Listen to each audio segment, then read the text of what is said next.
اپنی زندگیاں ان سے پاک کر لیں، شرک سے پاک کر لیں، عداوت بغض اور عناد اور کینہ سے پاک کر لیں، قتل و غارت گری سے پاک کر لیں، قطع رحمی سے پاک کر لیں، تکبر سے پاک کر لیں، شراب سے پاک کر لیں اور چغلی اور غیبت سے پاک کر لیں۔ ان 7 چیزوں سے اگر انسان اپنے آپ کو پاک کر لے تو اللہ پاک نے فرمایا کہ پھر اس کی بخشش و مغفرت عام ہو جاتی ہے۔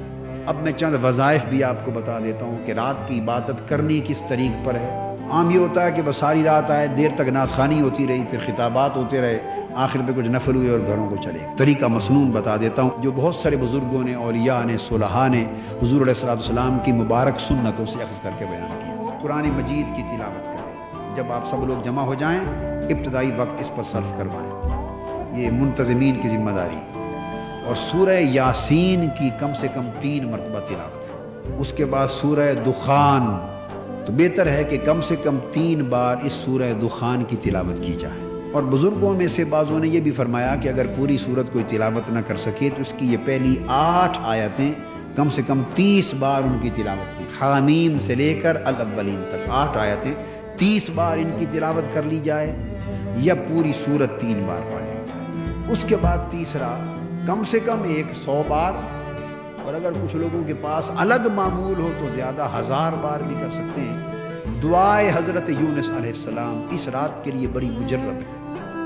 لا الہ الا انت سبحانک انی کنت من الظالمین، لا الہ الا انت سبحانک انی کنت من الظالمین۔ ایک تسبیح تو کم سے کم اس کی رکھ لیں، اگر کوئی زیادہ بھی پڑھنے کی فرصت ملے تو برکت ہے۔ اسی طرح ایک تسبیح استغفار کی، استغفر اللہ العظیم الذی لا الہ الا هو الحی القیوم واتوب الیہ، ایک تسبیح اس کی۔ اور ایک تسبیح کم سے کم درود پاک کی۔ درود پاک مختصر، اللہم صلی علی سیدنا و مولانا محمد وعلی آلہ وصحبہ وبارک وسلم، یہ درود پاک کی تسبیح ایک پڑھیں۔ اور اس کے بعد اس رات ضرور کرائیں صلاۃ التسبیح۔ صلاۃ التسبیح کے ساتھ کچھ وقت مزید نوافل کا الگ بھی دے دیا جائے۔ 4 نفل تو صلاۃ التسبیح میں ہو جائیں گے، 8 نفل اور پڑھ لیں، چلو قیام اللیل کے ضمن میں بھی شامل ہو جائیں، جیسے تہجد کے لیے قیام اللیل کے لیے 8 نوافل سنت ہے تو وہ بھی موقع الگ دے دیں۔ جو پچھلی رات تھوڑی دیر سو کر اٹھ کے پڑھ سکیں تو 8 نفل اس وقت پڑھ لیں، اور جو ساری رات جاگیں تو وہ رات میں نصف شب بھی پڑھ لیں۔ اور اس کے بعد پھر حلقہ ذکر کریں کچھ لوگ، اس کے بعد حلقہ ذکر کریں، حضور علیہ السلام کی نعت شریف کی محفل بھی کریں، اور آخر پہ حلقہ ذکر کریں۔ نوافل کے بعد نعت شریف کی محفل کریں اور حلقہ ذکر کریں، تاکہ اس طرح تمام برکتوں کے ساتھ اس رات کو معمور کر لیا جائے۔ اور ایک دعا آپ کو بتا دیتا ہوں، مختصر ہے، جو کثرت کے ساتھ اس رات نوافل کے دوران بھی پڑھتے رہیں۔ ہر 2 نفل پڑھیں تو دعا کر لیں، پھر اگلے 2 نفلوں کے بعد دعا کریں، صلاۃ و تسبیح کے بعد بھی پڑھیں، قیام اللیل کے بعد بھی پڑھیں، اور چاہیں تو تسبیح بھی اس دعا کی کر لیں۔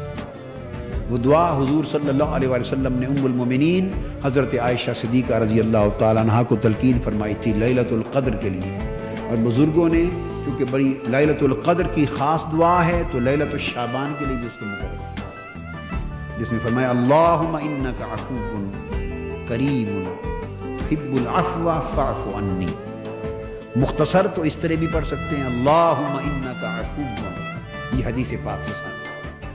حضور علیہ السلام کی تلقین فرمائی گئی دعا ہے، کہیے اللہم انک عفو تحب العفو فاعف عنی فاعف عنی فاعف عنی، بس ایک ہی بار کہنا ہے اللہم انک عفو تحب العفو فاعف عنی۔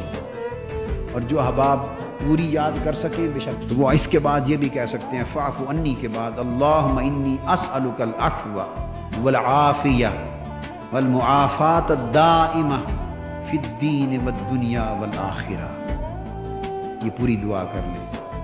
تو یہ لیلۃ القدر اور لیلۃ الشعبان لیلۃ نصف شعبان کے لیے معروف دعائیں ہیں، تو اس رات کو اس طریق پر بسر کیا جائے۔